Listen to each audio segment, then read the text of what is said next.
Hello and welcome to my channel, From Profession to Passion, with me, Vicky Mittman. The purpose of this channel is to inform and inspire professionals to live their careers on their terms.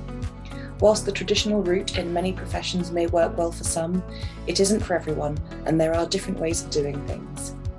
On this channel, I'll be sharing my own story of how I combined my profession in law with my passion for coaching and mentoring, and I'll be interviewing other professionals who've developed their own side hustles, changed career directions altogether, or found some other way to involve their passions in their professional lives.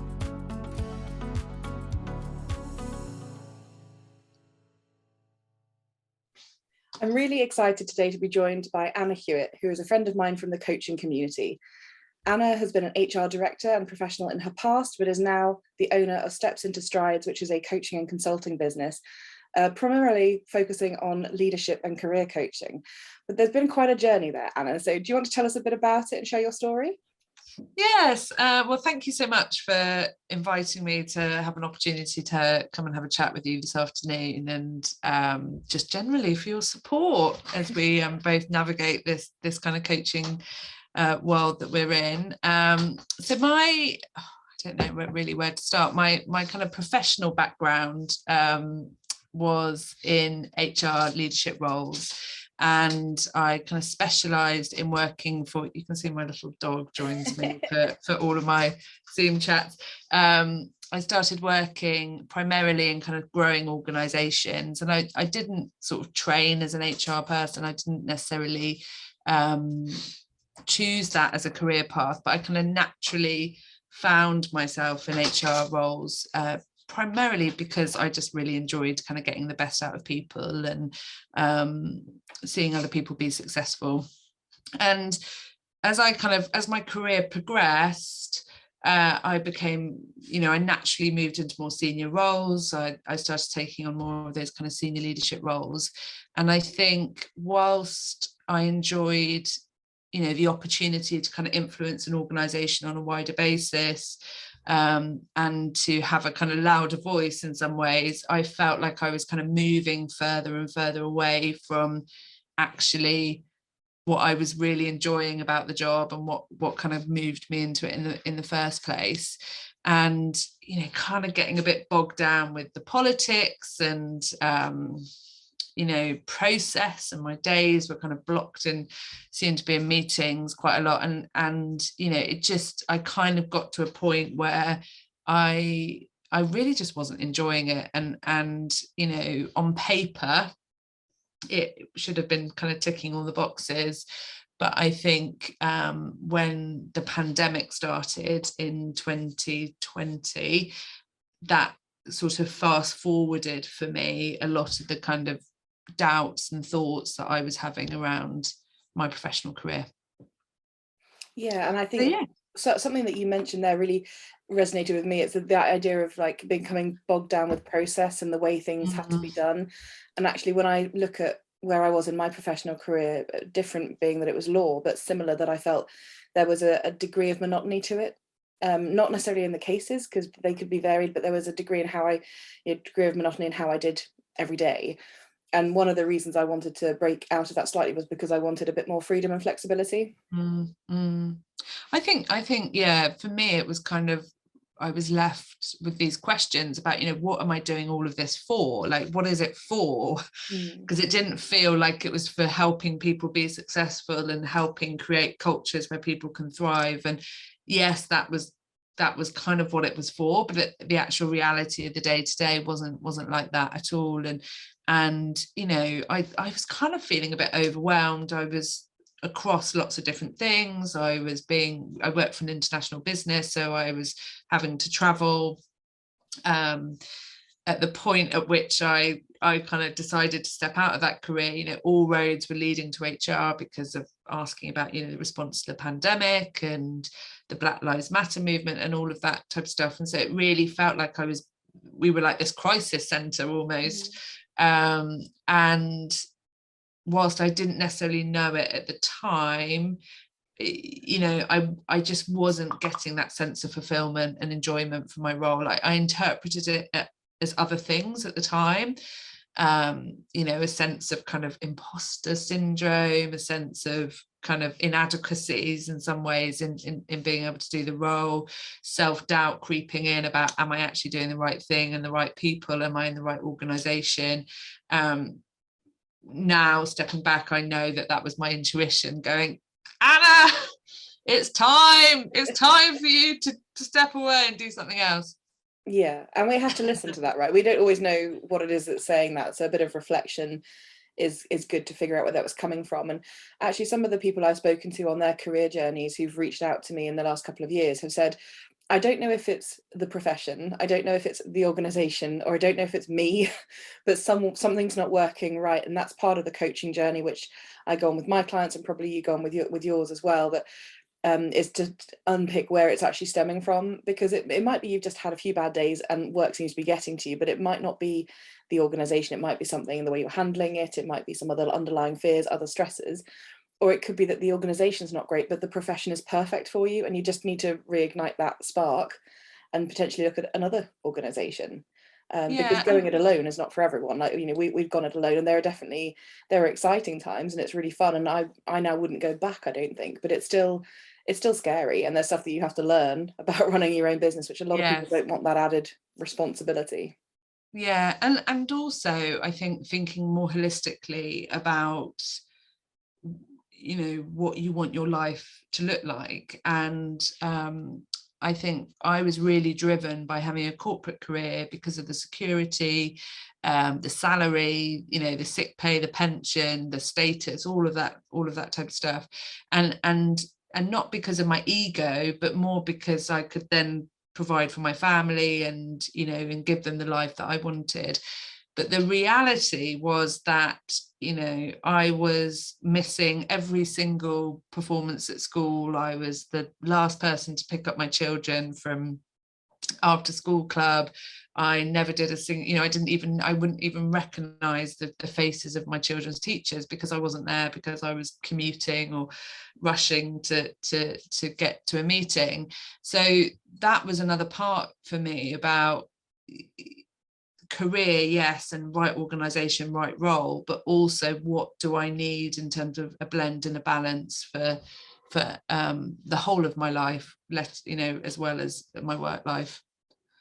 Yeah, I think that's true. And I was maybe 8 to 12 months into self-employment before I thought, okay, so why am I actually doing this? Why has it come to me? Yes. I'm sure I probably did think about the odd idea, the odd spark that got me there, but actually I did this far more holistic exercise of looking at, like, what does my perfect week or month look like? How much time do I spend with family and friends? How much traveling do I want to do? How much work do I want to do? What kind of income do I need?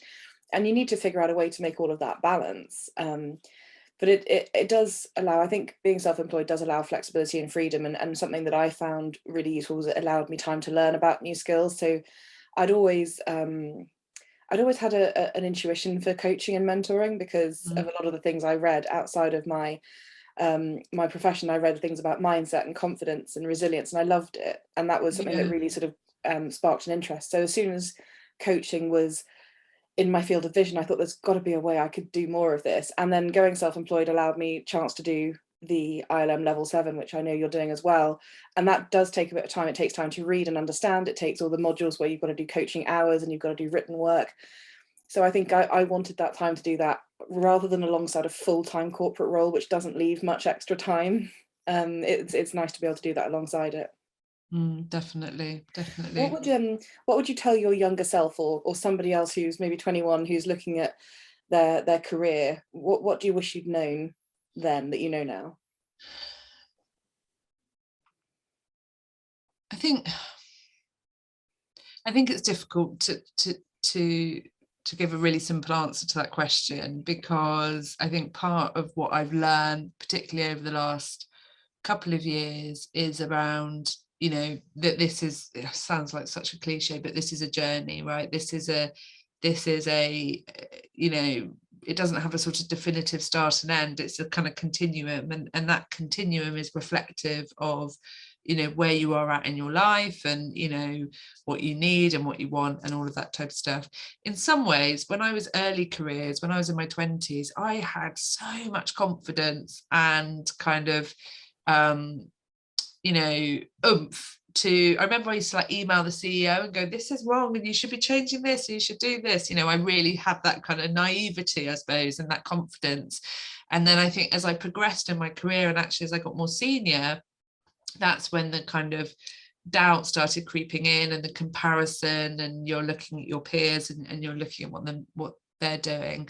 So I think there's probably something for me about really staying in your lane, and valuing your worth, and understanding your kind of talents and your strengths and your skills, but also there is no blueprint. There's no Anna Hewitt blueprint that I am being judged against, that I should be following in terms of my career. That is completely within my control.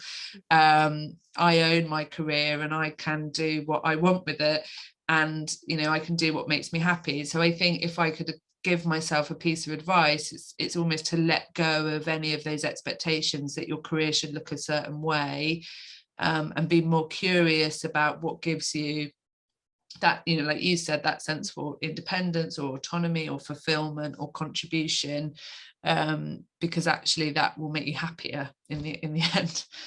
Absolutely. I think that's really, really good advice. And it's looking at what really resonates with you and your values and your beliefs, rather than just what's the next step, because that's how we're trained, I think, in a corporate world, is always, you get to this level and you're a certain number of years qualified, then you move to this level. And there's always this progression down what seems like an ever narrowing path.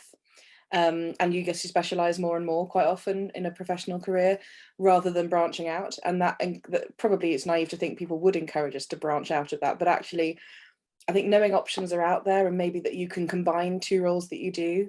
Because I think, if I'm not mistaken, you do some HR consultancy and some coaching, don't you? You do a bit of it. Yeah. And I'm both a lawyer and a coach, and I have different clients, very separate clients. So I like the fact you can do a mix. Yeah, and I think I'm a child of the 80s, and my parents were very, my mum didn't have a professional career, and my dad, his kind of view of the world, and the world view at the time was, you kind of go in and you do your work and you stay in that job for life, and you work your way up the ladder, and that's what your career looks like. And one of the things that I've learned now is, and I've experienced both as an HR practitioner and an HR leader, but also as an individual and supporting people through their careers, is that because the world is just so volatile now, the rate of change is so quick. We think about how the world of work has changed just over the last 2 years. By that very nature, careers are no longer structured and linear in their path. They're much squigglier, and therefore, to kind of navigate that squiggle, it's really about kind of understanding your strengths, understanding your talents, your expertise, but also understanding how you can leverage the power of the kind of community and people around you to kind of navigate that. So I think the days of a kind of laddered career have kind of gone now, and the more there's lots more people in this space, our space, which are kind of creating a work life that's shaped around them, as opposed to what it should look like. Absolutely. And that's got to be good, right? Because you're giving more people more opportunity, more flexibility, and also more interest. I think if people are really interested in their everyday lives, they'll do all of it better and with more gumption. So that's got to be good. Tell me, were there any particular books or resources or video series or communities that helped you in your path from profession to passion? Yeah, well, the Squiggly Career book, which is kind of what I was just talking about, by Helen Tupper and Sarah Ellis, is something that I've used for myself. I use it with my clients. I kind of use the kind of principles of that with corporate clients when we're thinking about how they develop the careers of the people that work within them. They run a company called Amazing If, who have some fantastic resources, podcasts, loads of free, great creative ideas to get you thinking about your career. So if even if you're thinking, I want to stay working in an organization, but I need to find a role that's more fulfilling, that their resources are as suitable for those than if you want to become self-employed. I think and I mean, I'm biased because I coach, but getting a coach, and I'm not saying this because I'm like, oh, come and, I'll be your coach. I'm not saying it for that reason, but getting, when I left my role, which in complete kind of full disclosure, felt like a bit of a moment of crisis where I was like, my intuition took over and I stepped out of that role, but I didn't have a plan. Getting a coach to help me really dig into my values, my beliefs, helping me kind of map out a plan, thinking about the contribution that I want to make. What is my passion? Sometimes I work with coaching clients where they're unfulfilled, they want to fulfill their passion, but they're like, what is my one thing? What is my passion? I don't know what it is. And just having someone to keep me accountable. So I think having, a friend, a coach, a group that you can use to help you keep accountable is just so important when you're wanting to make that change.